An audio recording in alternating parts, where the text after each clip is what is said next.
بسم الله محكمة درجة كواد عيدمدا قلب كسيدا waxay ku dhawaaqday dacwad ciqaabeedkii loo haystay eedeysanayaal kow Xuseen Daawud Cali Hafow 23 jir ah ina Xabiibo Cali Xasan ku dhashay Jubbada Dhexe labo Cabdullaahi Maxamed Axmed Maxamed 34 jir ah ina Raaxo Cali Mire ku dhashay Galgaduud kuwaas oo xafiiska xeeraalinta ciidamada qalabka sida ku soo eedeeyay dambiga ah kamid noqosho ururo hubeysan oo lid ku ah awoodaha qaranka eedeysanaha koowaad Xuseen Daawud Cali Hafow waxa lagu soo eedeeyay in uu ka tirsan yahay kooxda Al-Shabaab una qaabilsanaa qaybta tuurista bambooyinka iyadoo la soo qabtay isagoo bamba F1 ah ku tuuray waaxda Tawfiiq afartii bishii 8 2018 sidoo kale laga soo helay guriga uu deganaa eedeysanaha 5 bambo oo F1 ah iyo 2 bistoolad oo Belgium ah eedeysanaha labaad Cabdullaahi Maxamed Axmed Maxamed waxa lagu eedeeyay inuu ka tirsan yahay kooxda Al-Shabaab una qaabilsan yahay kireynta guryaha doodeer kadib maxkamaddu markay dhageysatay qiraalka eedeysane Xuseen Daawud Cali Hafow oo ka hor qoray garsoorka hortiisa kuna cadeeyay inuu ka tirsan yahay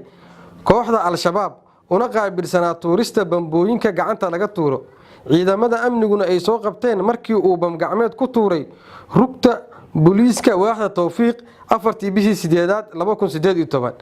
sidoo kalena guriga uu deganaa laga soo qaaday bambooyin iyo bastoolado markay dhageysatay maxkamaddu markaatiyaashii la hor keenay midna ay u weydiisay marag furkooda waxay maxkamadda ka hor cadeeyeen in eedeysane Xuseen Daawud Cali Hafow la qabtay afartii bishii 8 2018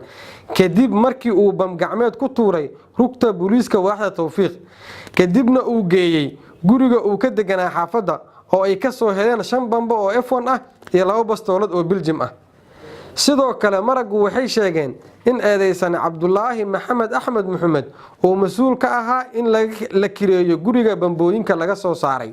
markay aragtay maxkamaddu dambi muujinta iyo cadeemaha la hor keenay maxkamadda horteeda oo ay ka mid ahaayeen cadeen laga qoray markaatiyaasha qiraalka laga qoray eedeysanaha koowaad sawirro muujinaya raadka uu sameeyay bam gacmeed lagu tuuray rugta Tawfiiq iyo 5 bambo oo F1 ah iyo 2 bistoolad oo Belgium ah oo laga soo qaaday guriga uu deganaa eedeysanaha koowaad sidaa darteed maxkamadda waxa uu cadaatay